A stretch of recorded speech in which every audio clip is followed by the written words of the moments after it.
Hi, my name is Amanda Williamson. I'm uploading this video for my COM301 class for NAU for my Explication of Gender project. I'm doing this project on The Hobbit, The Desolation of Smaug, which is the second installment of the Hobbit trilogy. It came out in theaters on December 13th, 2013, and it picks up where the first one left off, which it follows the story of Bilbo Baggins, who was a hobbit, and 12 dwarves as they travel through Middle-earth with a wizard named Gandalf to try to get to the Misty Mountain, which is Thorin Oakenshield's kingdom, and fight the dragon Smaug to reclaim his birthright. And this whole movie occurs within the fictional realm of Middle-earth, which is the invention of J.R.R. Tolkien in most of his works.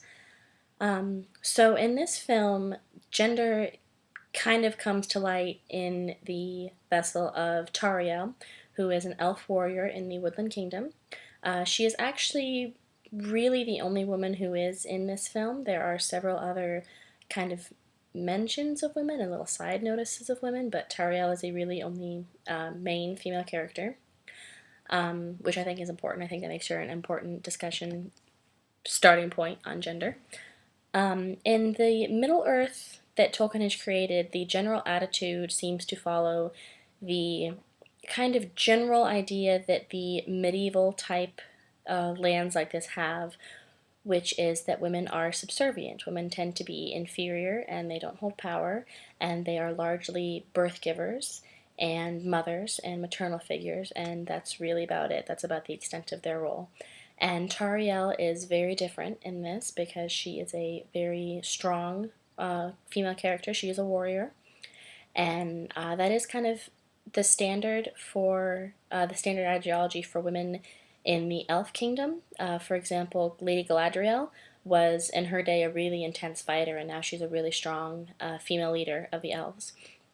And likewise, Arwen, the daughter of the Elrond, one of the elf leaders, she is also really a really strong female character. So that kind of tends to be a theme within the elf kingdom, and that's kind of a big ideology of theirs, is that women are equal, if not superior, to their male counterparts. So some of the changes to this ideology are really kind of interesting. The construction of femininity is one that I think that's really important. Like I said, in the race of men, women tend to be subservient, maternal, that kind of thing. Excuse me. Whereas in the Elf Kingdom, there's little distinction between Tauriel and her male counterparts. She is captain of the Woodland Guard, so she does hold a position of power over them, and they really tend not to see her as our female captain. She tends to just be the captain, at least in the way that she is portrayed. And so therefore, the idea of femininity is kind of almost appears to be an irrelevant concept to them. They seem to look more at people than at sexes, which I think is very important.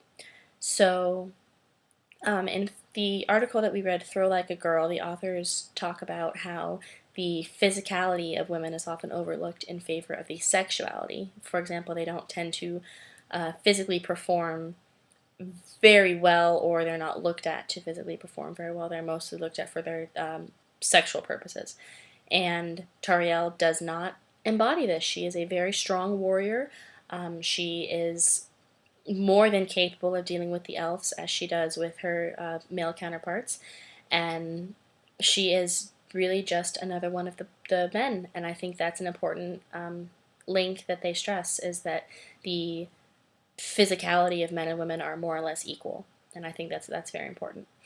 Another important one is beauty. Tauriel is a very beautiful woman. If you've seen the film, she is very pretty. And that really kind of seems to be a theme as well with the elves. They're all absolutely flawless, airbrushed perfect. Even the men, they all are just gorgeous.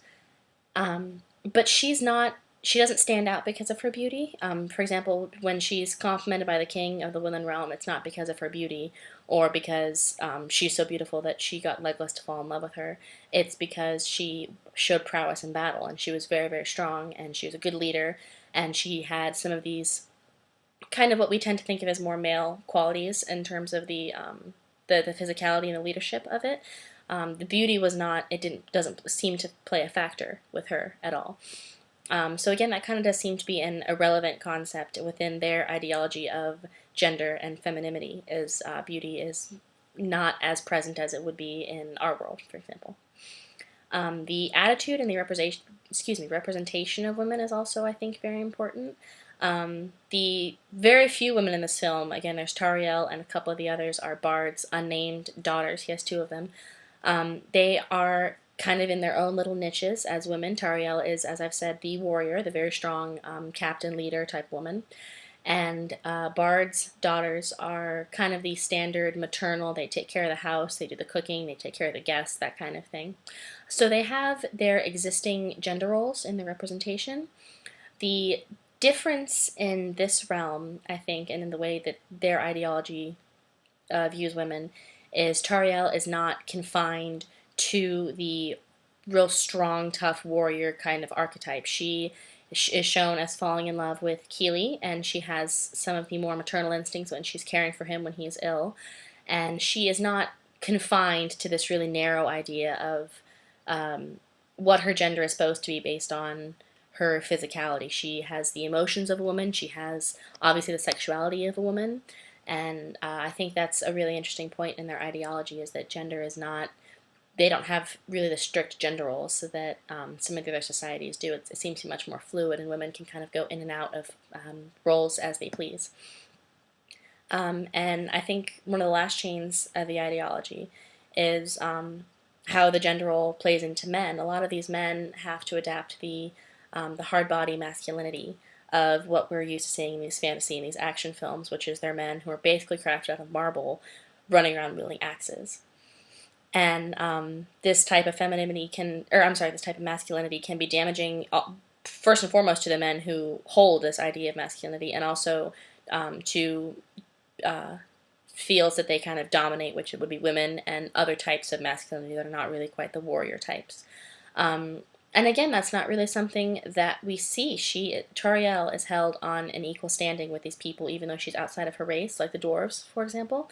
They are all very, very strong, built, muscular men, and they have this really specific kind of masculinity emanating from them, and they don't see her as any less of a fighter, any less of a warrior, anything like that, because she is a woman. She is equal to them, even though it's across the race lines.